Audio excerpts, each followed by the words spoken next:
Pregnancy का 7वां महीना वह महीना है जब आप और आपके घर वाले आने वाले शिशु का बेसब्री से इंतज़ार करते हैं। आपके घर में गोद भराई की रस्म निभाई जाती है। हर समय आपके परिवार वाले आपके आसपास रहते हैं। प्रेगनेंसी के 7वें महीने में शिशु का विकास बहुत तेज़ी से होता है। जिंदगी के इस खूबसूरत समय में शिशु के साथ आपके अंदर भी कुछ बदलाव आते हैं। आज की इस वीडियो में हम लोग प्रेगनेंसी के 7वें महीने में बच्चे का आकार कितना है, उसका वजन कितना होता है, उसका विकास कितना हो चुका होता है, उसके बारे में बात करेंगे। साथ ही प्रेगनेंसी के 7वें महीने में गर्भवती महिलाओं के शरीर में क्या क्या बदलाव होते हैं, कौन से बदलाव सामान्य हैं, कौन से असामान्य हैं, कब आपको डॉक्टर से संपर्क करना है, साथ ही गर्भवती महिलाओं को क्या क्या सावधानियां 7वें महीने के दौरान बरतनी चाहिए, इसके बारे में बात करेंगे। प्रेगनेंसी के 7वें महीने के दौरान आपको ये बात जानकर हैरानी होगी कि अब हर हफ्ते आपका वजन लगभग 450 ग्राम बढ़ेगा। प्रेगनेंसी के 7वें महीने में गर्भवती महिलाओं के मूड स्विंग्स हो सकते हैं। अचानक से मूड बदलना, जरा सी बात पर हंसना, गुस्सा करना, रोना, जिद करना, ये सामान्य लक्षण हैं। प्रेगनेंसी के 7वें महीने में शिशु गर्भाशय पर दबाव डालता है और दबाव डालने से यूरिन ब्लैडर पर दबाव पड़ता है। यूरिन ब्लैडर पर दबाव पड़ने के कारण आपको बार बार पेशाब जाना पड़ सकता है। आप इस महीने वास्तव में एक गर्भवती महिला की तरह चलना शुरू कर देंगे। चलते समय आपके दोनों पैरों के बीच में काफ़ी दूरी होगी, यानी आप खुद ब खुद पैर चौड़े करके चलेंगी ताकि आपके पेट को सहारा मिल सके। इस महीने पेट की गोलाई बढ़ने के कारण, पेट का आकार आगे की ओर निकलने के कारण अब आप प्रॉपरली नीचे नहीं झुक पाएंगे या झुकते वक्त आपको परेशानी महसूस होगी। अब आपको ब्रैक्सटन हिक्स कॉन्ट्रैक्शन ज़्यादा होने लगेंगे, यानी फॉल्स लेबर पेन, जिसको नकली लेबर पेन भी कहते हैं, अब आपको ज़्यादा होंगे। हालांकि ये दर्द हल्के होते हैं और ये 30 सेकंड से लेकर 1 मिनट तक रह सकते हैं और अपने आप ठीक हो जाते हैं। इस दौरान आपका पेट कुछ समय के लिए कड़क रह सकता है और जब ये दर्द होंगे तब ये दर्द पीठ से होते हुए आगे की ओर पेट की तरफ जाएंगे। प्रेगनेंसी के 7वें महीने में आपको वाइट डिस्चार्ज ज़्यादा होने लगेगा, जो कि सामान्य बात है और ये होना ज़रूरी भी है, क्योंकि वाइट डिस्चार्ज किसी भी तरह की इन्फेक्शन को गर्भाशय तक पहुंचने से रोकता है। और ये रिसाव होना कोई चिंता की बात नहीं होती। हालांकि अगर इसमें दुर्गंध हो या फिर इसका रंग हरा या भूरा हो, तब आप डॉक्टर से फ़ौरन संपर्क करें। इस महीने आपके स्तनों से रिसाव होना शुरू हो जाएगा। ये गाढ़ा और पीले रंग का रिसाव होगा, जिसे कोलोस्ट्रम कहते हैं। यह रिसाव दिन में किसी भी समय हो सकता है और जैसे जैसे डिलीवरी का समय नज़दीक आएगा, ये एकदम ट्रांसपेरेंट यानी पानी की तरह हो जाएगा और ऐसा होना सामान्य है और ये दूध बनने की प्रक्रिया की शुरुआत है। गर्भाशय बढ़ने के कारण पेट पर खिंचाव के निशान दिखने लगेंगे, जिसको स्ट्रेच मार्क्स कहा जाता है। आप इसे हटाने के लिए किसी बढ़िया स्ट्रेच मार्क्स रिमूवल क्रीम का इस्तेमाल कर सकती हैं। हालांकि जब आपकी डिलीवरी हो जाएगी उससे 2 या 3 महीने बाद ये स्ट्रेच मार्क्स अपने आप हट जाएंगे। इस दौरान आपका गर्भाशय नाभि के ऊपर आ जाएगा और कभी कभी आपको सांस लेने में तकलीफ हो सकती है, गर्मी ज़्यादा लगेगी, बेचैनी महसूस हो सकती है। प्रेगनेंसी के 7वें महीने में पेट के बीच में नाभि से होते हुए एक काली लकीर उभर सकती है, जिसको लाइनिया निग्रा कहा जाता है, और जब आपकी डिलीवरी होगी तो उसके 2 या 3 महीने बाद ये लाइन अपने आप हट जाएगी। पहले के मुकाबले स्तन और बड़े हो जाएंगे। निप्पल के आसपास का रंग और गहरा हो सकता है। शरीर में ब्लड सर्कुलेशन बढ़ने के कारण शरीर में सूजन आ सकती है, खासकर हाथों और पैरों में। इसके अलावा प्रेगनेंसी के 7वें महीने में आपको पीठ दर्द की समस्या रह सकती है। कुछ महिलाओं को हाथों और पैरों में हल्का दर्द भी रह सकता है, जो कि बिल्कुल सामान्य बात है। प्रेगनेंसी के 7वें महीने में आपको जलन, जी मचलाना, कब्ज की समस्या, गैस, खट्टे डकार, अपच की समस्या बढ़ सकती है। शिशु के विकसित होने से गर्भवती महिलाओं का पाचन तंत्र सुस्त हो जाता है। लीवर अच्छे से काम नहीं करता, जिसके कारण अपच की समस्या होने लगती है। इससे बचने के लिए ज़्यादा से ज़्यादा तरल पदार्थों का सेवन करें, फाइबर युक्त चीज़ों का सेवन करें। प्रेगनेंसी के 7वें महीने में आपको दिन में नींद ज़्यादा आ सकती है।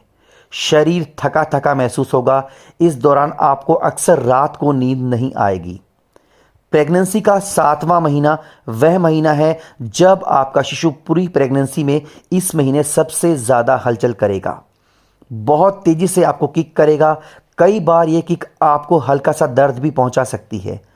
अक्सर इस दौरान आपका शिशु रात को ज़्यादा हलचल करेगा और आपको रात को सोने नहीं देगा। प्रेगनेंसी का 7वां महीना वह महीना है जब शिशु का विकास काफ़ी हद तक हो चुका होता है।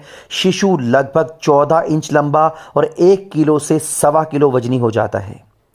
प्रेगनेंसी के 7वें महीने में शिशु बाहर की आवाज़ों के प्रति बहुत ज़्यादा संवेदनशील हो जाता है। वह अपनी माँ की आवाज़ को अच्छी तरह पहचानता है, माँ के टच को भी पहचानता है। अगर माँ अपने पेट को टच करती है, उसे सहलाती है, तो उस समय शिशु हरकत करेगा या तेज़ी से हलचल करेगा। जब आप अपने पेट पर टॉर्च की सहायता से रोशनी डालेंगे, तब आप महसूस करेंगे कि शिशु तेज़ी से हरकत करना शुरू कर देगा। उस समय आपको अपने पेट में हल्की सी गुड़गुड़ाहट महसूस होगी। इस महीने के आखिर में शिशु जन्म देने की तैयारी में अपनी पोजीशन लेने लगता है। उसका सिर नीचे और पैर ऊपर की तरफ होने लगते हैं। अगर उसने अभी तक ऐसा नहीं किया है तो घबराइए मत, अभी भी समय है, क्योंकि ज़्यादातर शिशु प्रेगनेंसी के 8वें महीने के अंत में अपना सर नीचे करते हैं। बच्चा अपने आसपास मौजूद एमनियोटिक द्रव को निगलने लगा है। आप जो भी खाएंगे उसका स्वाद उसे महसूस हो रहा होगा और जन्म लेने के बाद इस स्वाद को वह पहचान लेगा।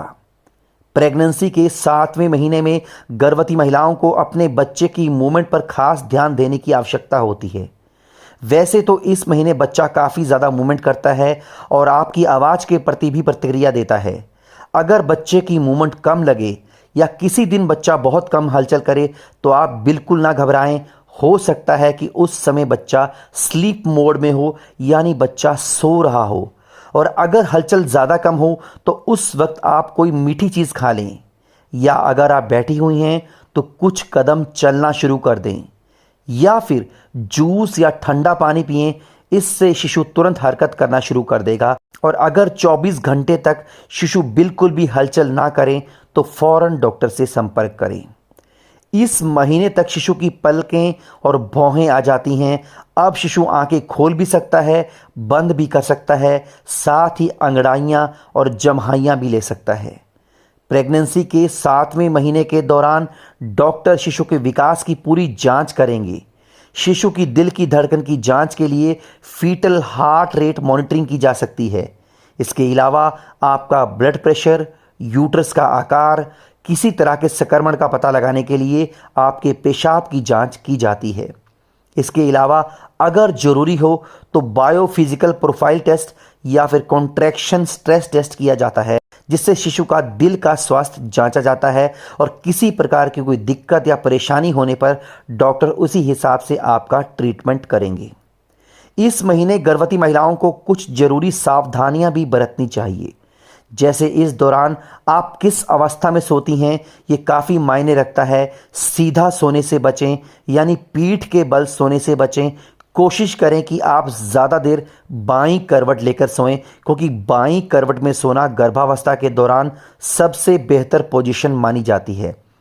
इससे शिशु को अच्छे ढंग से ब्लड फ्लो यानी रक्त का संचार और ऑक्सीजन की सप्लाई मिलती है।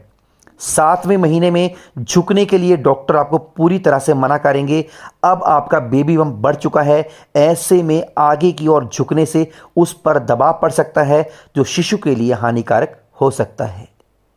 प्रेगनेंसी के 7वें महीने में अगर आपको ब्लीडिंग हो रही है तो बिल्कुल भी इसे नज़रअंदाज ना करें, और इस दौरान हल्का फुल्का दर्द होना सामान्य है। लेकिन अगर दर्द तेजी से हो, असहनीय हो, तो ऐसे में समय बर्बाद न करते हुए डॉक्टर से संपर्क करें। इस दौरान आपके हाथों और पैरों में सूजन आ सकती है। अगर ज़्यादा सूजन आई है तो सोडियम का इस्तेमाल कम से कम करें। सोडियम यानी नमक कम मात्रा में खाएं, इससे आपको सूजन में काफ़ी राहत मिलेगी। प्रेगनेंसी के 7वें महीने में गर्भवती महिलाओं को शरीर को ज़्यादा से ज़्यादा हाइड्रेट रखना चाहिए ताकि शरीर में पानी की कमी ना हो। तरल पदार्थों का निरंतर सेवन करते रहना चाहिए। ताजे फल, मौसमी सब्जियां, हरे पत्तेदार सब्जियां, दालें, दूध, अनाज व अन्य पौष्टिक आहार का सेवन जरूर करें ताकि आपका बच्चा अच्छे से विकास कर सके।